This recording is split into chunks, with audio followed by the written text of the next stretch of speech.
Warren Buffett is the greatest investor of all time. If you had put $1,000 into his investment company when it started, it would be worth over $30 million today. Such returns can seem unrealistic, but how did Buffett actually do it?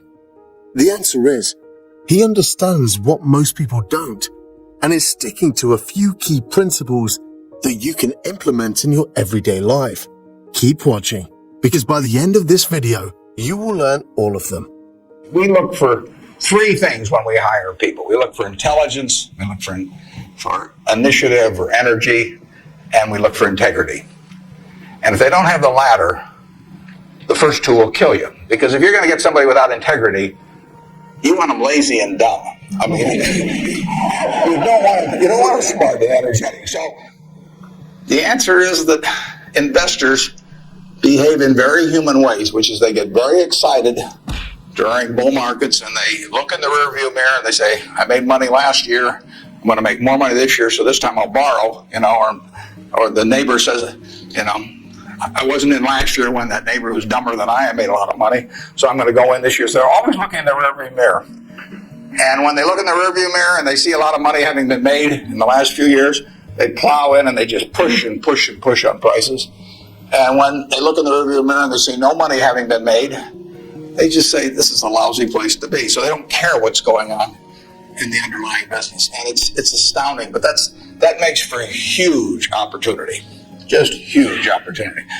I've been taught by Ben Graham to buy things on a quantitative basis. Look around for things that are cheap. And that I was taught that, say, in 1949 or so. It made a big impression on me. So I went around looking for what I call used cigar butts of stocks.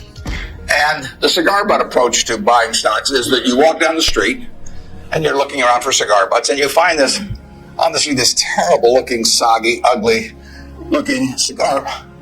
One puff left in it. But you pick it up and you get your one puff. Disgusting, you throw it away. But it's free.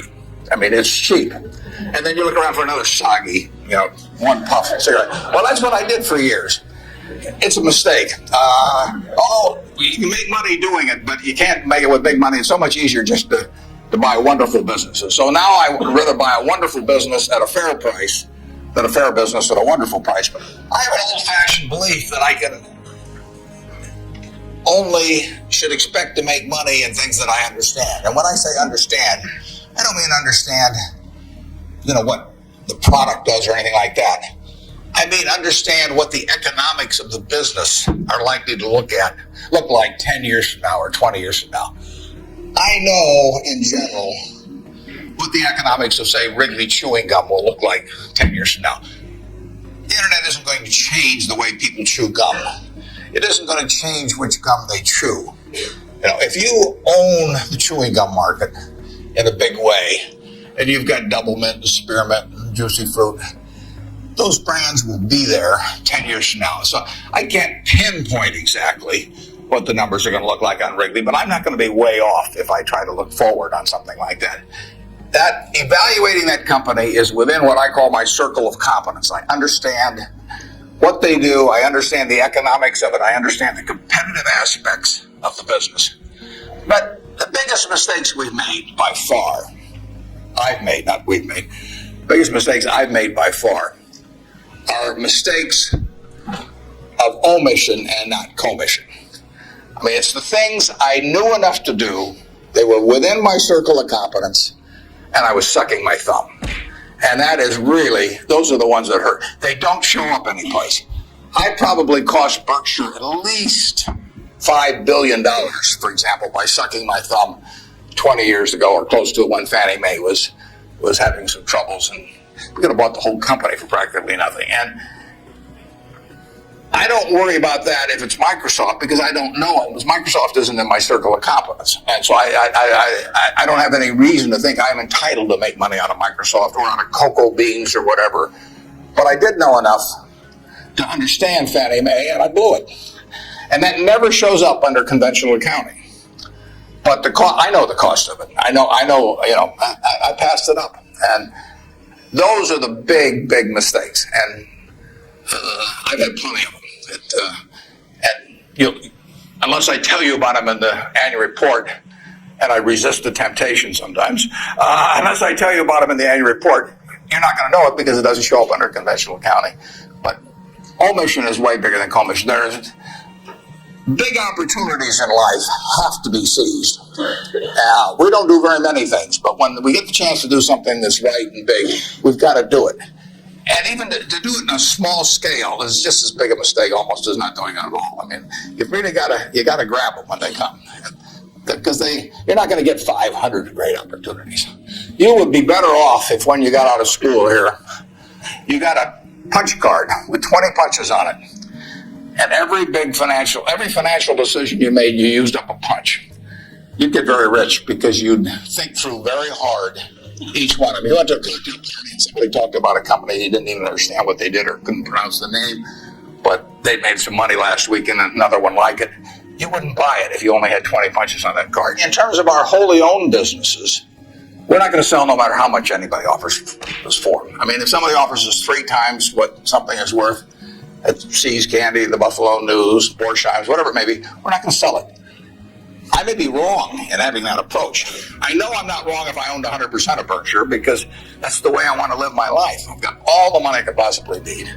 It just amounts to a change in the newspaper story on my obituary and the amount of money the foundation has. And to break off relationships with people I like and people that have joined me because they think it's a permanent home, to do that simply because somebody waves a big check at me would be like selling one of my children because somebody waved a big check. So I won't do that. And I want to tell my partners I won't do it so that they're not disappointed in me.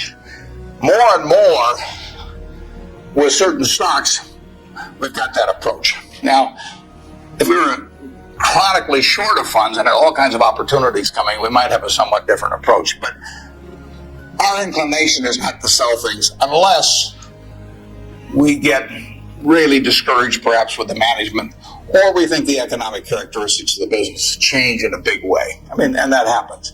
So, but we're not going to sell simply because it looks too high, in all likelihood. So now let's go over here. Hello, Mr. Buffett. I got 2 short questions. One is, how do you find intrinsic value in a company? Well, intrinsic value is what is the number that if you were all knowing about the future and could predict all the cash that a business would give you between now and Judgment Day, discounted at the proper discount rate, that number is what the intrinsic value of a business is. In other words, the only reason for making an investment and laying out money now is to get more money later on, right? That's what investing is all about. Now, when you look at a stock, when you look at a bond, assuming it's United States government bond, it's very easy to tell how much you're going to get back. It says it right on the bond. It says when you get the interest payments. It says when you get the principal. So it's very easy to figure out the value of a bond. It can change tomorrow if interest rates change. But the cash flows are printed on the bond. The cash flows aren't printed on a stock certificate. That's the job of the analyst, is to print out, change that stock certificate, which represents an interest in the business, and change that into a bond and say, this is what I think it's going to pay out in the future. When we buy, some new machine for Shaw to make carpet, that's what we're thinking about, obviously, and you'll learn that in business school. But it's the same thing for a big business. If you buy Coca-Cola today, the company is selling for about $110 to $15 billion in the market. The question is, if you had 110 or 15 billion, you wouldn't be listening to me, but I'd be listening to you insteadly. But the question is, would you lay it out today to get what the Coca-Cola company is going to deliver to you over the next 200 or 300 years? The discount rate doesn't make much difference as you get further out. And that is a question of how much cash they're going to give you. It isn't a question of, it isn't a question about how many analysts are going to recommend it or what the volume in the stock is or what the chart looks like or anything. It's a question of how much cash it's going to give you. That's the only reason. It's true if you're buying a farm. It's true if you're buying an apartment house. Any financial asset. Oil in the ground. You're laying out cash now to get more cash back later on. And the question is how much are you going to get? When are you going to get it? And how sure are you? And when I calculate intrinsic value of a business, when we buy businesses And whether we're buying all of a business or a little piece of a business, I always think we're buying the whole business because that's my approach to it. I look at it and say, what will come out of this business and when? And what you really like, of course, is them to be able to use the money they earn and earn higher returns on it as you go along. I mean, Berkshire has never distributed anything to its shareholders, but its ability to distribute goes up as the value of the businesses we own increases. We can compound it internally, but the real question is, Berkshire selling for, we'll say, 105 or so billion now.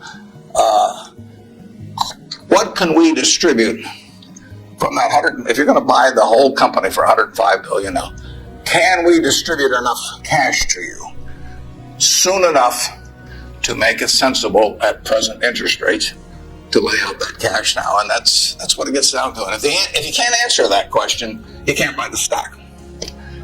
You can gamble in the stock if you want to, or your neighbors can buy it. But if you don't answer that question, and I can't answer that for internet companies, for example. There are a lot of companies, there are all kinds of companies I can't answer it for, but I just stay away from those.